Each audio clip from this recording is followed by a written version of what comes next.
Hi, this is Bill here at my dip bar station. I've got my pull-up bar over there. I'm talking about dealing with debt in my life and in retirement.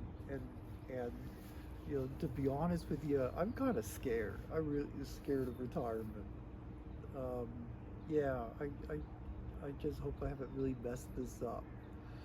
So I'm looking at different ways of paying off debt. I'm just interested to, I'm just interested in quantifying this.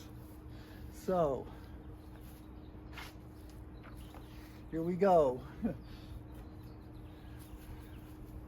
with the graphs and charts. Before I get into the charts, one thing I do want to do is to give a shout out to Howard on Otter's Retirement Garage.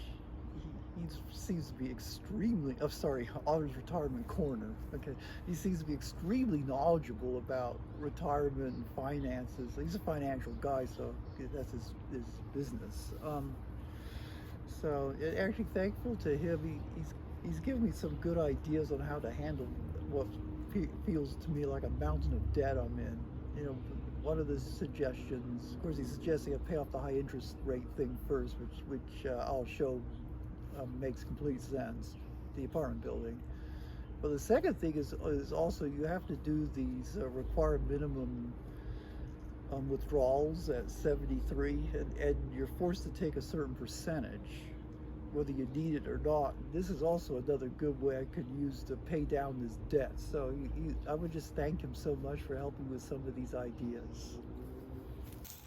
Yeah, I'm sure every financial guru is going to laugh at this, but anyway, I wrote a program to discuss different ways of paying this down. And this here is just making the minimum payment on all my loans, which are three of them that I have right now. One of them is my apartment building, and that's actually the blue line here. So I owe a little bit more than $100,000 on that. The one over 600K is the house. And then I have a interest-free credit card, which is pretty much buried in the sauce here. It's only $3,500. And so anyway, this is how much debt I have: $734,604.19. So if you just make the minimum payment on all these debts, it will take me 26 years and 8 months to pay this all off. I'm not really sure why it didn't come out to 27, but there may be an issue here where the variable rate mortgage on my house transitions from the 2.5% interest to 7.5%. I just assumed it just happened abruptly at month 84. You can see the kink in here. That's when that happens. So that's why this is coming down quickly, and then suddenly it levels off. So yeah, that would take me 26 years and 8 months to pay that off. And as you can see, the interest amount would be $601,000 and a bit more.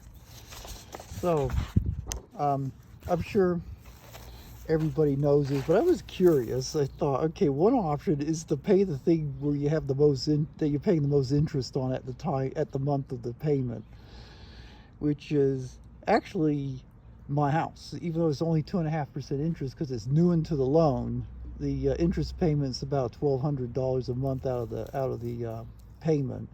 The apartment loan, which is at 8.75% interest, but has an interest payment of about $860. So anyway, so I wrote the program so that way you prioritize any excess amount you're paying. It would go to paying the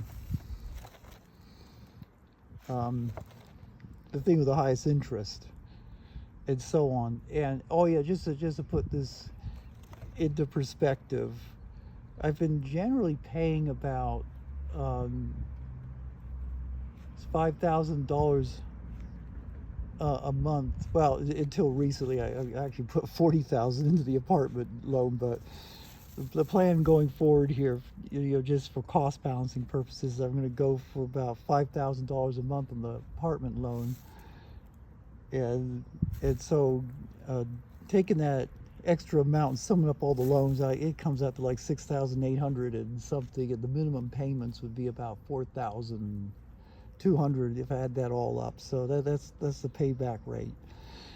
So prioritizing the highest interest, you can pay this now off in 11 years and 0 months, versus the 26 years if you just pay minimum.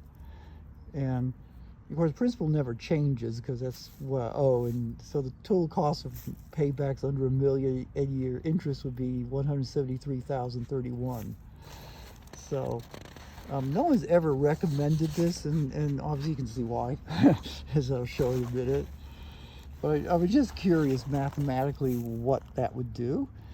The second option here is what debt consolidation people do when you consolidate a bunch of debts. We've been through this, so I thought, okay, let's see what that looks like. So what they do with debt consolidation is that they sequentially pay off the loans from lowest to highest. So in this option, you'd pay off the credit card debt first, even though I'm paying no interest on it. Then you'd go after the apartment debt, and then you'd go after the house debt. This would take 10 years and 7 months to pay off, and the interest here would be $136,207. And then the final option is of course, what everyone pretty much says, is to prioritize things with high interest, which in this case is the apartment building loan, which has the 8.75% interest. And so here you end up paying a little bit less interest, $134,897, so on. And what's interesting about this is that even though the credit card debt is interest-free, it's only owe about $3,500 on it. I'm very tempted to just pay that off to get it off the books, kind of thing. But to do so would be a $1,300 mistake. So that's why I couldn't do the mathematical analysis, because that's the difference between paying it off first versus paying the apartment building off first. So, and this is the plan I'm going with. So, with the one here, of course, at least until the apartment building's paid off. I don't know if I can sustain the payment rate for 10 years and 7 months, but yeah, that's what I'm going with. So, and this would get my apartment paid off in a little more than 30 months at this rate. So, I mean, actually my plan is to pay it down to $20,000 and then just pull $20,000 out of my investment account in Robinhood and pay the rest off. So, but that's not really factored into this model of just doing straight payoff. So, I guess what really scares me going forward is that as you've seen in one of my earlier videos, I've done an analysis on my expenses, and it's taken about $8,600 a month for me to live. Now, because the credit card's been paid down quite a bit, the term is what it is. I've cut that payment down to $100 a month. I guess the minimum right now is $90, so I may just pay that. But anyway, so that's saving me another $150 a month over what I was paying based on that analysis. But I guess the part what kind of scary going forward is that my salary, my job's going to get cut 50%. And while I think I can cash flow it, it's going to be tight. And yeah, I'm just kind of scared about all this. That's why I want to get the apartment building loan paid off, because that's an income source, which right now it isn't an income source for me, because all the positive cash flow I'm getting from it, I'm sending it into the mortgage. We just haven't come up with that 6,800 something number to be paying off all this debt. So it's kind of scary for me going forward here. So I hope I can pull this off. I mean, I've got enough cash reserves to pay for a year of living expenses if I had nothing coming in, right? Or actually maybe even a little bit more.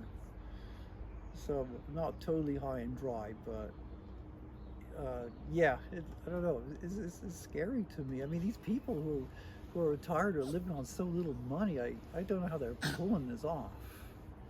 I mean, they're like eating for $300 a month, and they're eating out a lot too. So they say, and they say never cook it. Here I am cooking my own meals in my house, and it's costing me $531 a month, and I'm not buying my food from Target or place like that. I'm buying it from Ralph's, and all my meat I get when it's about to expire in the discount bin, because you get it quite a bit cheaper that way. I do eat meat because I want the protein. So anyway, yeah, I'm doing my best, and so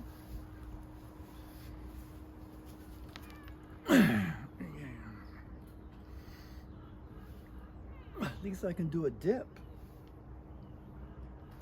So, yeah, like, subscribe, tell me what you think of this.